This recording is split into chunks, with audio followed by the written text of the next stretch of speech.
Foi aí para vocês a gravação? Não. Não? Não vi. Ué, mas aqui tá parecendo que tá gravando. Oi, boa tarde.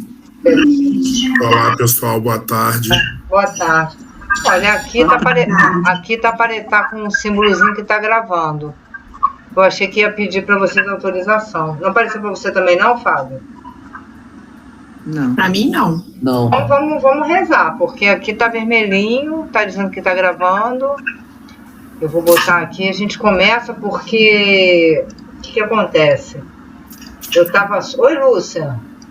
No nosso último encontro, eu fiquei solta, né? E esqueci que a gente tá usando agora, não tá mais usando o link do meu filho.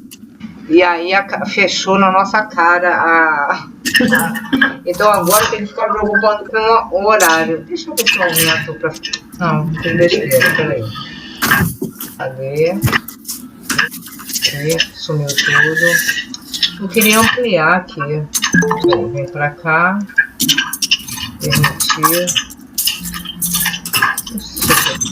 Permitir. Gente, então, olha só, boa tarde a todos. Vamos começar agora oficialmente, são 2h02.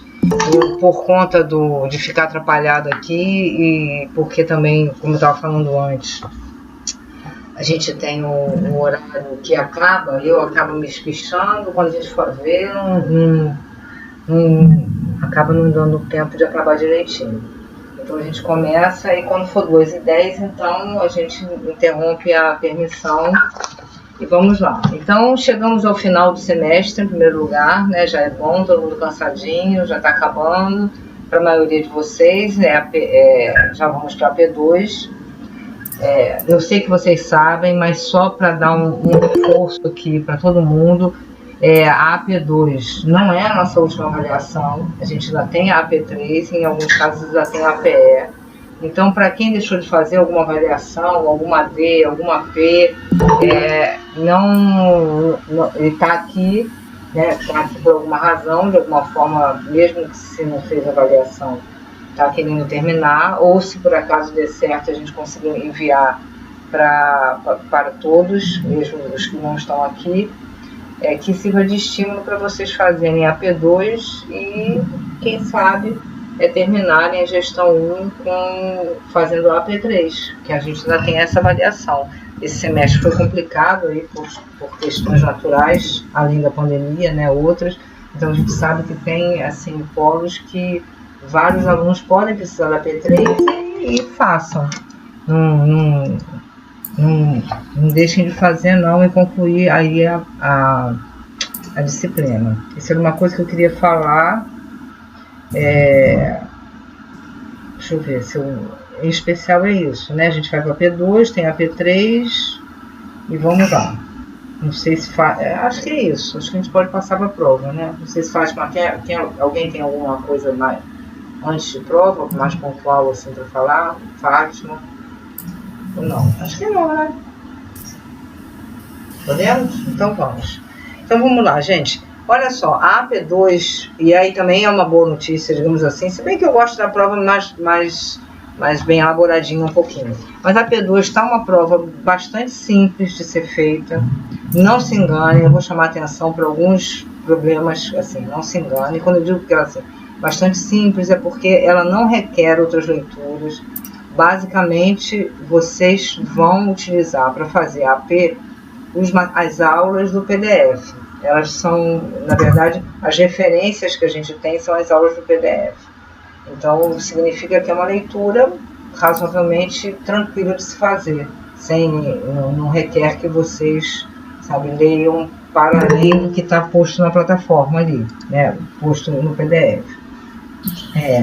E a gente, assim, na verdade, tem uma outra questão, né, que não está na prova, mas a gente pode dizer assim, está presente nessas últimas aulas, é que para quem conhece o material, já leu, fez semanalmente lá as atividades, deve ter percebido que da aula 5 em diante, apesar de cada aula tocar num tópico especial, então você tem uma aula que toca a questão da inclusão, uma aula que vai falar da questão da gestão chamada relacional, ou que vai falar né, da importância das relações, né, intra e interpessoais.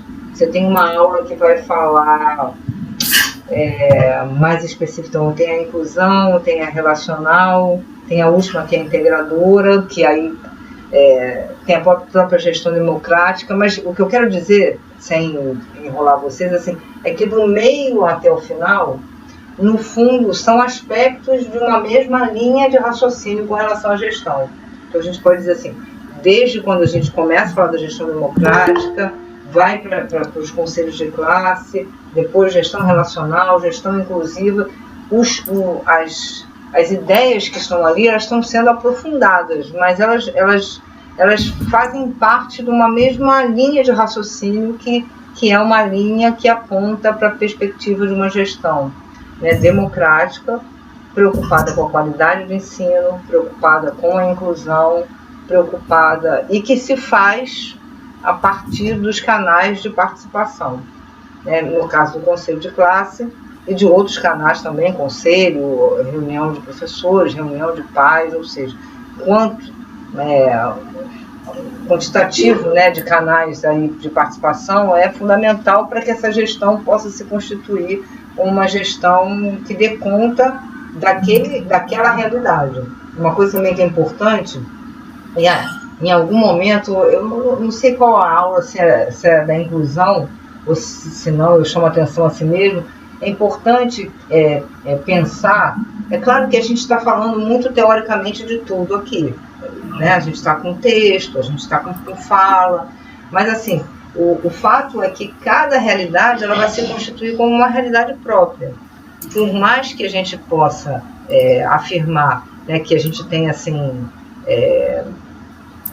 coisas comuns, né? Estamos, por exemplo, vou tentar concretizar um pouco mais isso. Estamos no Brasil, estamos todos, né, referenciados no Ministério de Educação e Cultura, estamos todos, falamos a mesma língua, temos características que nos unem, né, enquanto uma população de determinado país.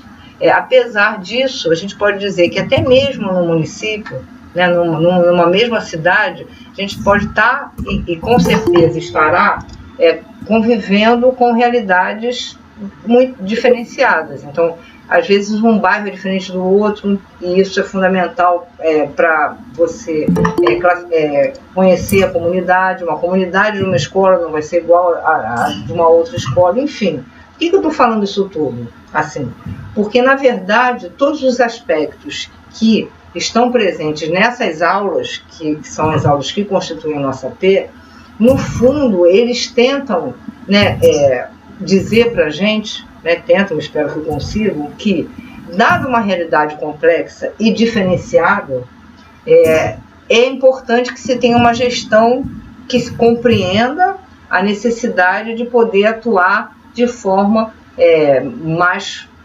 complexa, digamos assim, diferenciada e que abra espaço para participação, que abra espaço para uma constituição coletiva própria para aquele local. Não sei se eu fui clara no que eu quis dizer para vocês. Então, assim, apesar não é porque é ruim, não, né? Apesar das nossas semelhanças, as nossas diferenças precisam estar compreendidas em cada espaço educativo, né? E compreender essas diferenças não para classificar ou para hierarquizar, mas compreender essas diferenças, para saber lidar com elas enquanto diferenças, e em alguns momentos para poder entender que essa diferença se constitui como desigualdade, então é importante que elas sejam, né, superadas, e para lidar com essas diferenças para que a gente possa estar lidando com uma escola de verdade, né? Então, falar em gestão democrática na disciplina de gestão é uma coisa, né? Vivenciar a gestão democrática com todas as questões, né, e complexidades que existe na prática é uma outra coisa. Então, por isso, aí voltando ao que eu quis dizer lá no início, ou o que eu quero dizer, por isso que é interessante a gente compreender cada uma dessas aulas que a gente vai lendo como aspectos que estão se somando, para que nos ajude a compreender essa realidade da melhor forma possível. Então, as aulas, eu vejo essas últimas aulas são aulas muito complementares. Estou falando isso por quê? Deixa eu pegar aqui a evolução. Porque como cada aula faz uma nomenclatura, então você tem assim, a aula da gestão relacional. Aqui a gente também tem a questão da gestão relacional, a aula da gestão inclusiva. Às vezes pode parecer para a gente que a gente está falando de coisas que são diferentes. Então, gestão relacional acabou. Pronto. Gestão relacional já não tem mais relação com a gestão democrática. Puxa, mas eu estou lendo o texto e elas se assemelham tanto. Não, tem a ver, né? Gestão inclusiva não tem nada a ver com a gestão democrática. Poxa, mas como é que eu posso realizar uma inclusão se eu não consigo criar canais de entendimento, né, da realidade que eu estou atuando? Então, o que é importante a gente perceber é que essas aulas elas não estão se contrapondo, né? Elas estão ajudando a gente a ter mais conhecimento, mais ferramentas e olhar a realidade de forma mais, eu diria, mais complexa, né? Talvez de forma mais complexa e completa, no sentido da gente poder tá integrando todo mundo. Chega. Então, visto essa introdução, que eu não sei se ficou confuso para vocês, se ficou, por favor, coloquem no chat que eu abordo algum tema, mas o que eu queria falar um pouquinho no geral das aulas. A nossa P, então, ela um pouco se repete, mas ela é interessante. Então, ela tem 5 questões, não é isso? Tem 5 questões, sendo que, aí eu vou falar de todas que exigem de vocês um texto.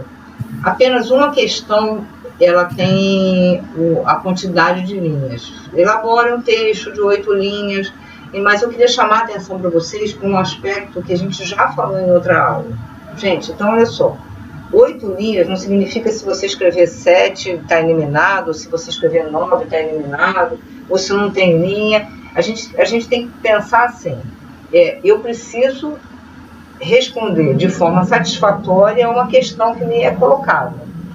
Por que eu estou colocando isso? Então, de antemão, a gente imagina que é muito difícil, a não ser que a gente, para mim, por exemplo, é impossível, que a gente tenha, assim, o suprassumo da capacidade de síntese, que eu responda uma questão reflexiva com 2 linhas, com 3 linhas.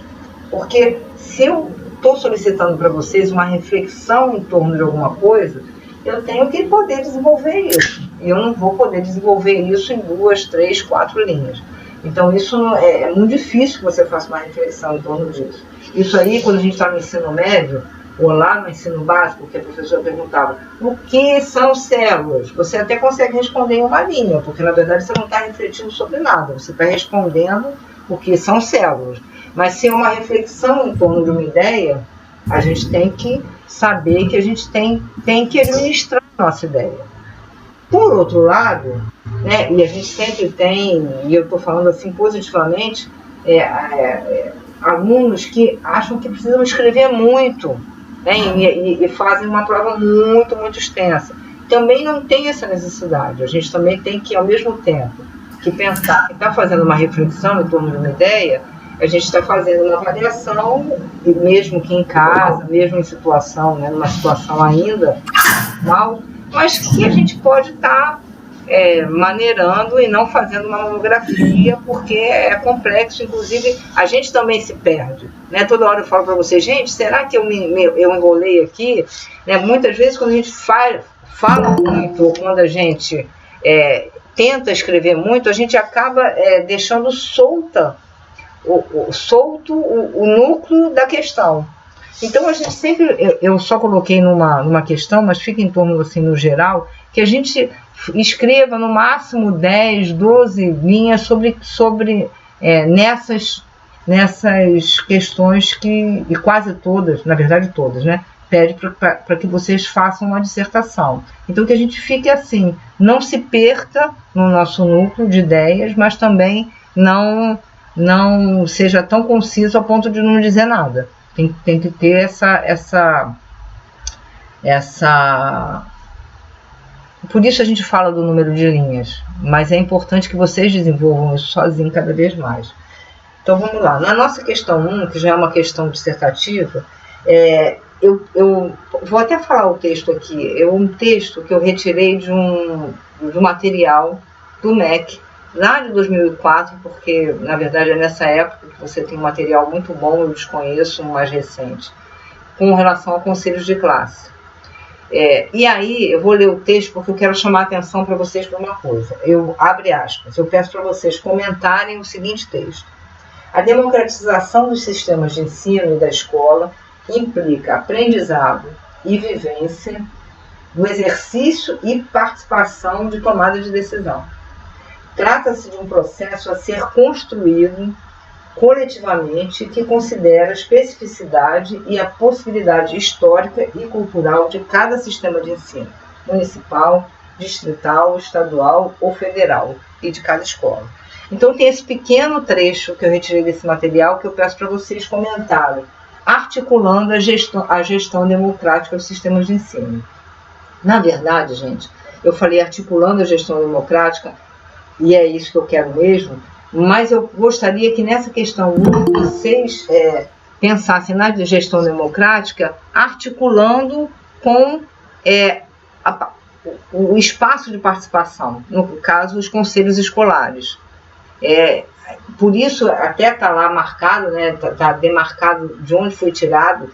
E aí, por que eu falo do conselho escolar? Porque esse é um texto que ele está muito referenciado na prática. Né, no exercício, é aquilo que eu estava falando para vocês, no exercício do fazer democrático, do aprendizado do fazer democrático, da vivência, não é mais, né, do texto, da fala, da aula, mas é da construção, é da vivência, da construção coletiva. Na nossa disciplina, o espaço que nós vimos, né, delimitado para que essa vivência ocorra são os conselhos escolares.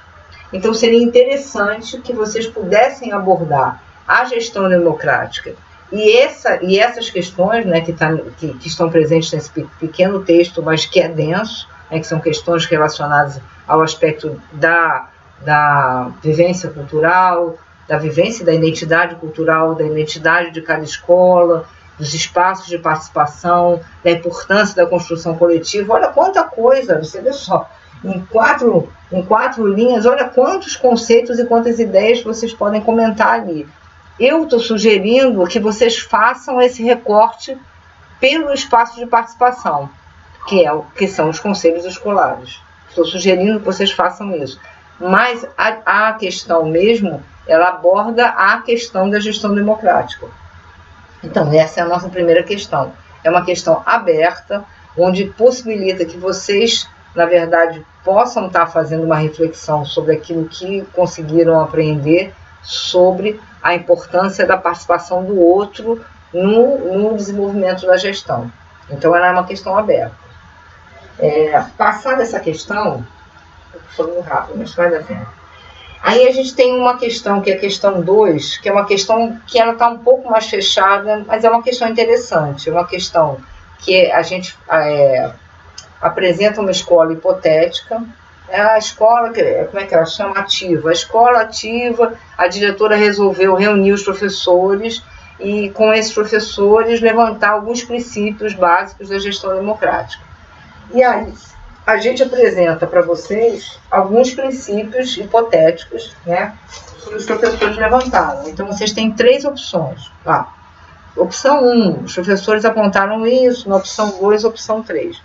E aí, vocês vão escolher, aí eu peço para vocês, quais são os princípios na gestão democrática que devem ser considerados. Aí vocês têm uma opção, como se fosse múltipla escolha. Qual é uma múltipla escolha, né? A, 2 e 3, B, 1 e 3. Aí eu vou jogando com os princípios, então ela é bem fechadinha. Aí você não fala para mim, oba, eu vou marcar e acabou. Não. Se você marcar e acabou, você não acabou, que você não vai levar pontuação nenhuma. Na verdade, você marca e aí vem a parte da questão que interessa, que é a seguinte: justifique com um breve texto os princípios considerados relevantes para o desenvolvimento de uma gestão democrática. Ou seja, a gente pede que vocês digam o seguinte: eu escolhi a opção B, que fala dos princípios tais e do princípio tal, por quê? Por conta disso. Por que são princípios da gestão democrática? Então, assim, apesar de ser uma questão simples na sua estrutura, não diria simples, eu estou com essa palavra na cabeça hoje, mas não quero nem dizer simples, mas é uma coisa mais tranquila. Vocês têm um texto, os princípios já estão dados ali, mas é necessário que vocês dialoguem com a questão. Não é só marcar a questão que resolver o problema.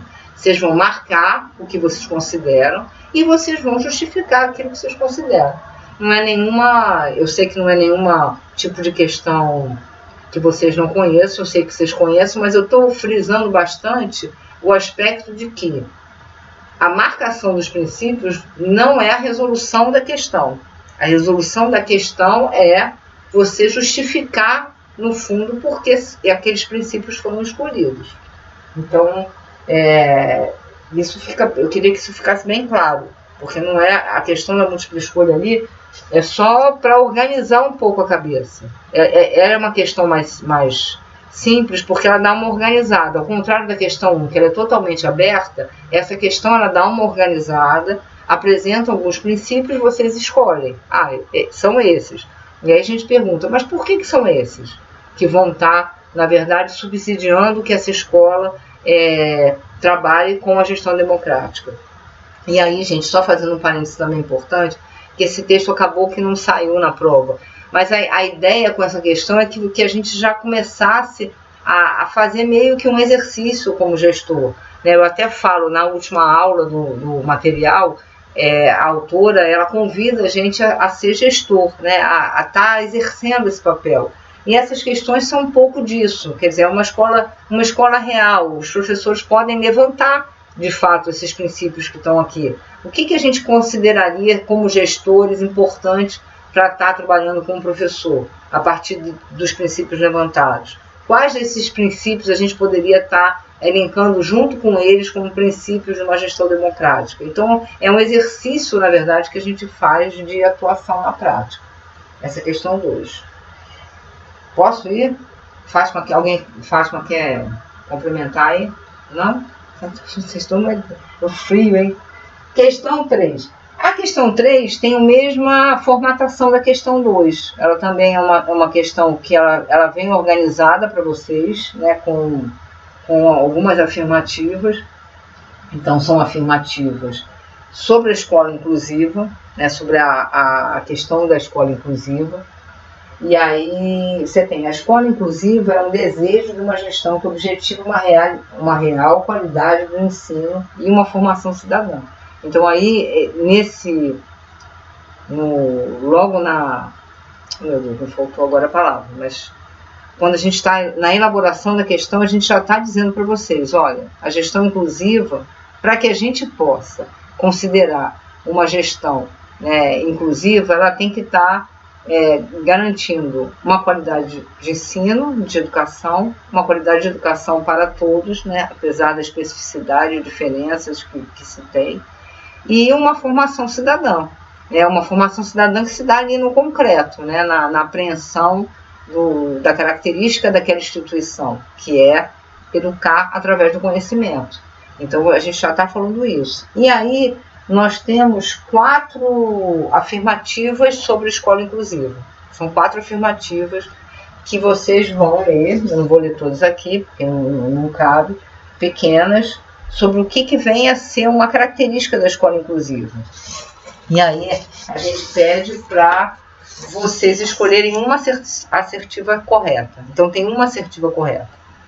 E aí vocês vão mas está correta a partir do material que a gente tem. E também a partir da própria formulação da questão. Não é muito tranquilo de vocês fazerem isso. Mais uma vez, da mesma forma da questão 2, a gente pede para vocês justificarem a assertiva que vocês escolheram como aquela que vai caracterizar a escola inclusiva e fazer uma breve crítica daquelas que vocês consideram que não caracterizam a escola inclusiva. Dizer por que ela, assim, num texto só, na verdade.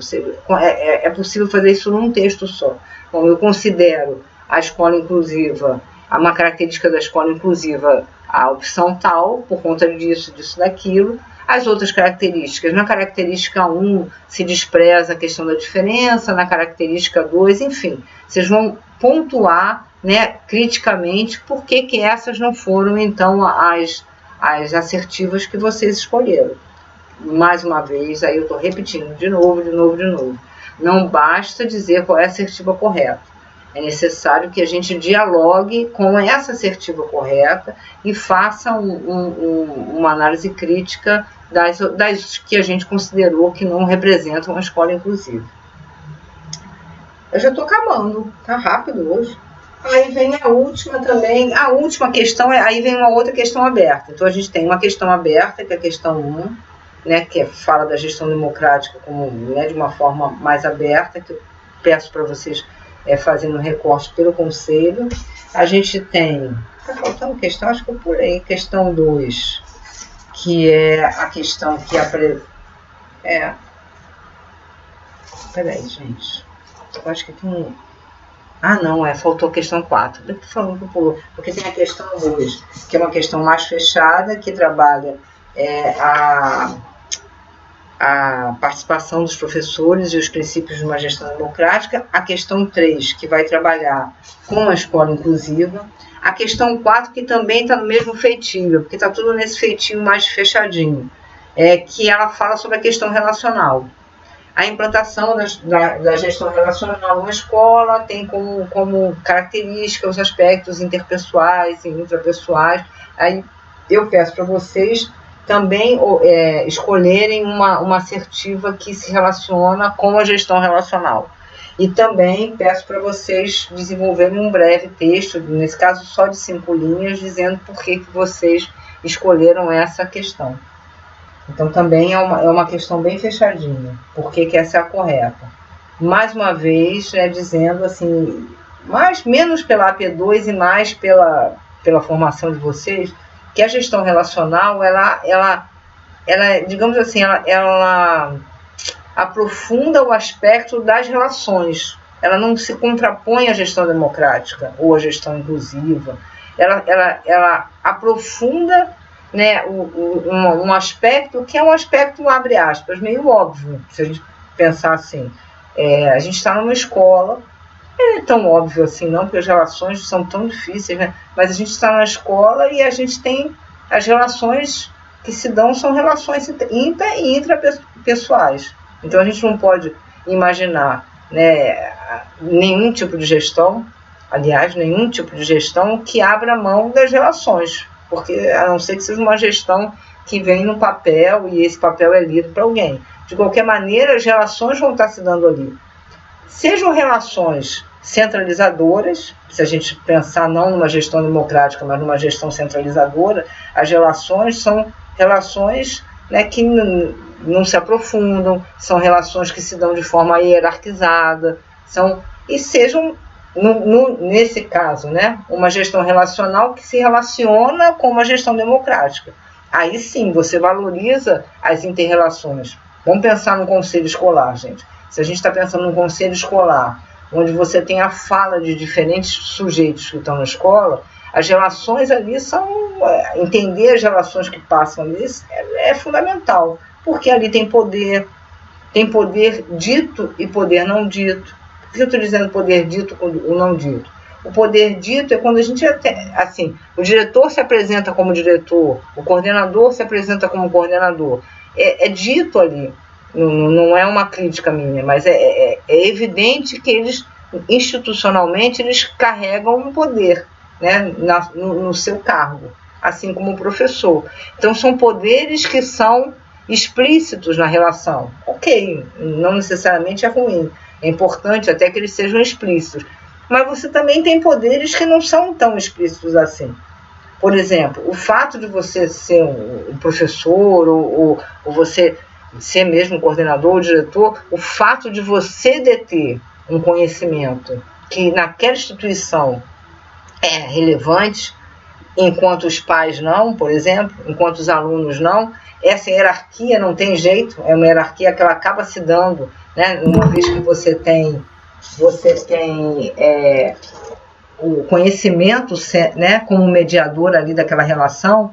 Então você tem nessas relações, muitas vezes, que considerar que algumas atitudes humanas se dão porque esse poder não dito está influenciando ali a relação. Então, por exemplo, a gente pede assim para os pais: vocês têm alguma opinião sobre isso? Vocês querem falar sobre isso? Aí ninguém fala nada.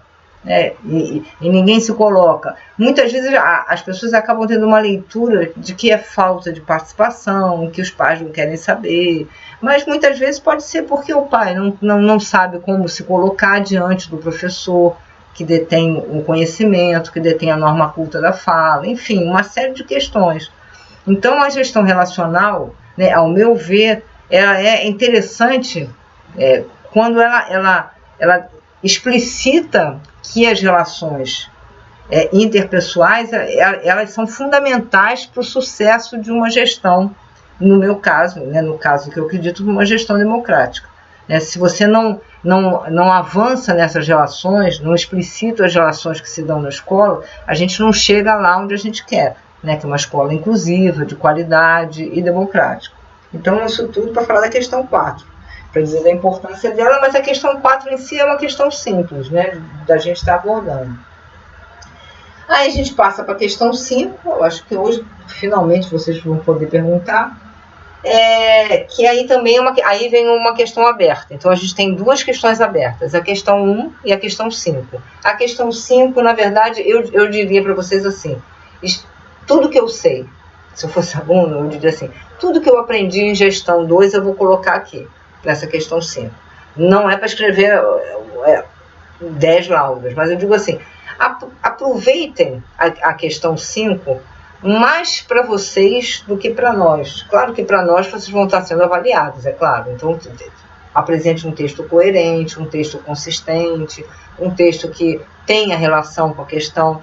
Mas, assim, eu, quando penso nessa questão 5, eu penso muito assim, se eu corrigir, seria assim: como é que essa pessoa passou por gestão 1 e o que ela ficou nela, né, no seu conhecimento, na sua prática eu não sei, mas no seu conhecimento sobre o que vem a ser a gestão numa escola. Então ela fala assim: considerando os conceitos adquiridos, defina a gestão integradora. Por que eu coloquei na gestão integradora? Porque, para mim, a gestão integradora, que é a nossa última aula, ela nada mais é do que o conjunto da obra. Ela nada mais é do que, ao contrário do que pode parecer, porque, assim, gestão integradora é mais um tipo de gestão. É isso que eu quis dizer no início do nosso encontro. Então, a gente tem gestão democrática é um tipo, gestão relacional é um tipo, gestão integradora é um tipo, não. Então, para mim, mais do que um tipo de gestão, essa aula está querendo integrar, né, mostrar como, na verdade, os conceitos que foram trabalhados, principalmente nas últimas aulas, eles se integram num tipo de gestão que pode ser a gestão que avance na qualidade do ensino. E aí, como eu sempre coloco, estou falando do ensino público. Então, assim, é uma gestão, é uma aula que vai integrar a questão relacional, que vai falar da gestão democrática, que vai falar da importância da inclusão, que vai falar da importância da qualidade do ensino, que vai falar da importância do compromisso. Então, na verdade, assim, apesar de ter um nome de gestão integradora, né, como se eu estivesse fazendo referência a um outro tipo de gestão, é muito mais no sentido de integrar conceitos. Eu percebo assim, integrar conceitos, e se eu estiver atuando numa prática, como é que esses conceitos vão estar presentes na minha prática. Então, eu peço para vocês falarem sobre a gestão integradora, né, definir, e fazer uma reflexão sobre os caminhos possíveis para a sua implantação. Aí já é uma reflexão pensando mais na questão prática.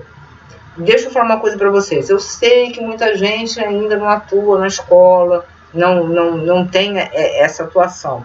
Mas eu acredito que vocês que estão fazendo pedagogia, muitos já no 5º período, muitos já com estágio, alguns não, mas o simples fato, é o que eu penso, de vocês terem optado por fazer pedagogia, né, e podem estar no 1º, 2º e 3º período, isso já exige de vocês, olha a questão, né, da pessoa, um olhar diferenciado para a escola. Então, mesmo que vocês só tenham até esse momento a experiência da escola como aluno, ou a experiência da escola como aluno e pai, vocês têm contato com essa instituição. Essa instituição é uma instituição que todo mundo teve contato. Para estar aqui, todo mundo teve contato.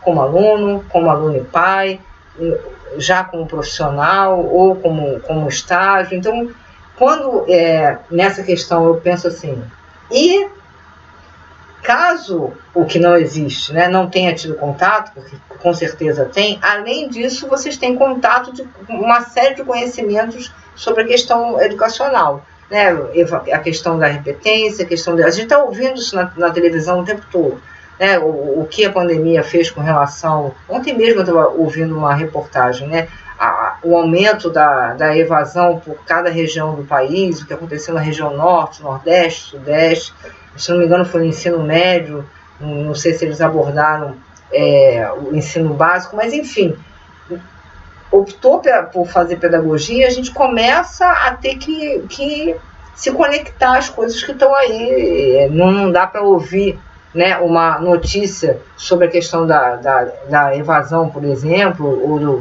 das consequências da pandemia, e não prestar atenção, porque isso agora tem a ver com a sua formação profissional. Então é importante que a gente, né, tenha não só para concordar, para discordar também, mas que a gente fique atento a essa questão. Então, todo mundo, de alguma forma, né, a partir da sua experiência concreta, ou a partir da sua vivência, consegue elaborar possibilidades e também dificuldades que estão presentes hoje para que essa gestão que a gente tanto fala, não só que a gente fala, mas a gente fala e que está presente na nossa legislação. De novo, voltando lá, que eu acho que é para a aula 4, que não está na AP, mas a gestão democrática é a gestão que é aquela que está presente na legislação da educação brasileira.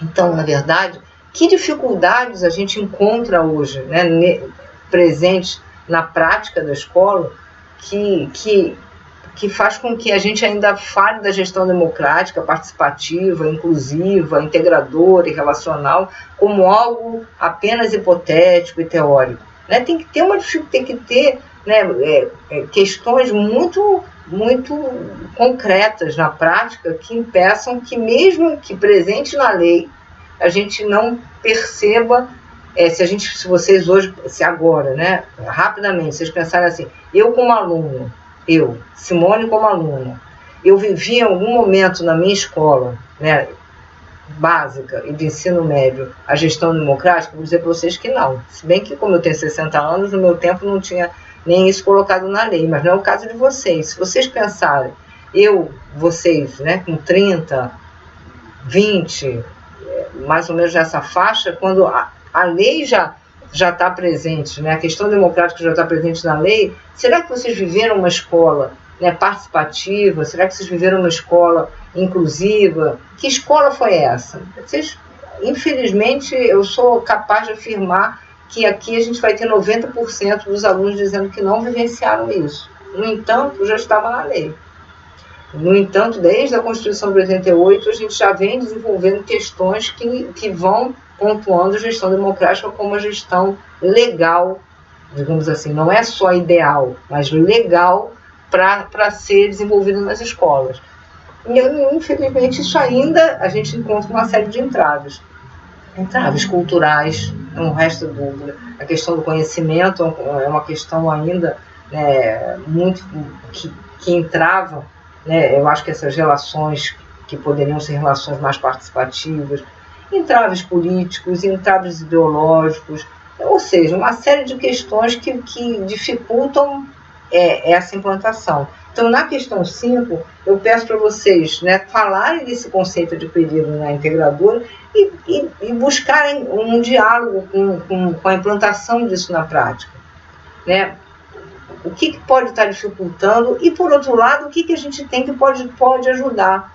Né? O que pode estar ajudando, né? Que facilidade a gente pode perceber quando a gente pensa na escola, que seria importante ser reforçada para que a gestão democrática aconteça. Né? Um exemplo claro é assim, vamos fortalecer os canais de participação que existem na escola. Então, se uma escola possui como canal de participação o Grêmio Estudantil, que esse Grêmio seja fortalecido com uma voz dos estudantes sobre aquela realidade. Se é um conselho escolar, que o conselho escolar possa, sem eleição para diretor, que a eleição para diretor seja um espaço de discussão do projeto da escola, enfim, que facilidades a gente pode estar, facilidades, né, mas que caminhos que a gente pode estar vendo, que são caminhos que precisam ser fortalecidos para que a gente possa ter essa gestão integradora no sentido que a gente viu na nossa disciplina, né, como algo que está abrangendo a gestão democrática, as relações interpessoais, etc. E aí é isso. Então, por isso que eu digo, a questão 5 é meio tudo que eu sei, tudo que eu aprendi, tudo que eu sei, tudo que eu aprendi, tudo que eu desejo. Eu acho que seriam esses 3 aspectos que estão presentes na questão 5. Eu acabei. Vocês ainda têm um período. Não havia conselhos escolares que eu tivesse conhecimento na época. Os conselhos escolares são bem antigos, na verdade. Mas eles tinham, assim, é que na verdade os conselhos escolares também têm isso. Eles, num primeiro momento, o fato de ter um conselho não significa que ele tivesse um papel, as atribuições que a gente viu no nosso material, por exemplo. Então é só pensar assim, e eu não estou nem falando, vamos pensar assim, o conselho escolar muitas vezes, reunião de pais, ele pode existir simplesmente para você passar a nota do pai para o filho, e não como um espaço para você discutir a escola, ali, por exemplo. Então, assim, a nomenclatura poderia existir, mas a perspectiva, né, as atribuições, as funções, o papel, poderia não estar ainda, mas já está na lei, né? Outra coisa que já está previsto, né, e também não acontece. A gente também tem de forma, muitas vezes o conselho ele ocorre de forma formal, né? Você não tem ali não era ouvido, isso mesmo, existia, não era ouvido, e isso é na maioria das vezes hoje. Eu não sei se eu cheguei a passar para vocês em algum material, na AD, sinceramente, me desculpe, eu esqueci, mas, ou se eu já falei e estou repetindo, no último anuário que eles levantaram, os alunos dos presentes, né, dos sujeitos presentes na escola, os alunos são os que estão menos presentes nos conselhos escolares, por exemplo. E a gente ainda tem um quantitativo enorme de escolas, não é a realidade do Rio, eu não sei qual é a realidade do município de vocês, que eu fico muito com a realidade do Rio, mas e às vezes eu me espanto. A eleição para diretor não é uma realidade tanto quanto assim, a gente imagina que é na maioria dos municípios, quiçá do Brasil. Por isso essa questão da diferença. Na verdade, uma escola que, independente até não estou nem falando que necessariamente o diretor é ruim, ou que ele não tenha competência, mas uma escola que os professores, alunos e pais sequer escolhem quem é que vai ser o gestor, é uma escola que não se pensa, infelizmente. Infelizmente. E uma escola que não se pensa, ela só agudiza a diferença. E aí, o que a gente tem, na verdade? Isso também é uma pesquisa, eu não sei se é do anuário ou se é do IBGE, pela Prova Brasil, da OCDE, gestores no Brasil, eles têm assim, eles se sentem sozinhos, eles têm a maior dificuldade de lidar com a questão pedagógica, eles são, assim, em comparação com alguns países, eu não sei também esse dado, acho que eu não passei para vocês, assim, o Brasil está em segundo lugar, acho que ele só perde para a Colômbia, em termos do gestor está assim, se sentindo sozinho e distante da questão pedagógica. Então, na verdade, assim, de fato, isso é uma questão também interessante. A centralização, ela não favorece o gestor, não favorece a qualidade da escola e não favorece também a gestão. O gestor precisa entender isso. E muitas vezes ele entende, mas ele não consegue acreditar nos caminhos que são dados para ele. Então ele fica ali administrando aquela burocracia como um louco, distante dos alunos completamente, muitas vezes distante inclusive dos professores, e para aquela máquina funcionar, né, aquela instituição funcionar, só sobra o gestor o quê? A força, digamos assim, né? É você lidar com a força. né, com a disciplina, com a normatização, porque você não consegue lidar com outros caminhos. E até hoje não se fala em conselho escolar. Exatamente, Lisete. É isso. Assim, às vezes eu fico com referência a Rio, e nos outros municípios aqui do Rio, muitos também não têm, mas é o que você falou, no Brasil você tem... e isso aqui, voltando para fortalecer uma questão para a gente aqui, é interessante, vocês chegaram com certeza, tem na nossa plataforma um link lá do anuário, se não me engano, é de 2019, porque com a pandemia ficou meio complexo, até saiu depois, mas está meio assim. Então, a gente muitas vezes não valoriza pesquisa quantitativa, mas é interessante a gente ver questões que saem, por exemplo, do questionário do SAEB, são questões interessantes para a gente compreender a participação de pais, o próprio IBGE, essa questão do censo, né, que ficou uma polêmica, não tem dinheiro para censo, né, como é importante a gente saber, né, ter dados sobre como é que está escola, quando eu falo em educação, e qualidade da educação e inclusão, quando eu penso em escola rural e escola na cidade, eu estou falando da mesma realidade? Eu não estou falando. Se eu penso em escola rural, eu tenho assim, uma quantidade absurda de jovens fora da escola. Então, assim, eu tenho uma evasão enorme. Ensino médio, assim, nem de longe ele está assim no quantitativo que eu tenho no Rio de Janeiro. E pensando que o quantitativo do Rio de Janeiro é ruim. Então, assim, às vezes a gente não dá muita bola para alguns dados, né, de pesquisa quantitativa, mas eles são interessantes para mostrar para a gente, primeiro, né, para mostrar para a gente essa diversidade que a gente tem nesse país. Né, essa coisa de doido, é uma coisa de doido, isso é uma diversidade absurda. Então, só no Rio a gente tem mais de 1.000 escolas, na cidade do Rio de Janeiro. Então, assim, mais de 1.000 escolas. Olha, cada escola é uma realidade, cada escola tem no Rio. Então, se a gente pensa assim, no país, né, escolas de sistemas diferenciados. Então, também uma outra questão. Aqui eu já saí da AP, gente, estou meio falando de um monte de coisa, mas que fica assim um pouco para a gente pensar. Quando a gente fala da questão do sistema de educação único, o que a gente está pensando com isso? Quais são as discussões que envolvem a questão desse sistema? Enfim, são questões importantes para a gente a partir de hoje, né, se não antes, a gente começar a ficar atento, porque elas mostram para a gente a diversidade. Né, elas mostram para a gente a diversidade aí, de novo, né, falando uma coisa que eu sei que eu já falei hoje. Em determinado momento, diversidade é fundamental. Quando essa diversidade ela não tem como caracterização a desigualdade. Então, quando eu digo assim, a escola rural e a escola urbana, ela tem que ser pensada de forma diferente. Então, eu respeito a diversidade. Né? Tem uma série de questões aí que eu tenho que pensar.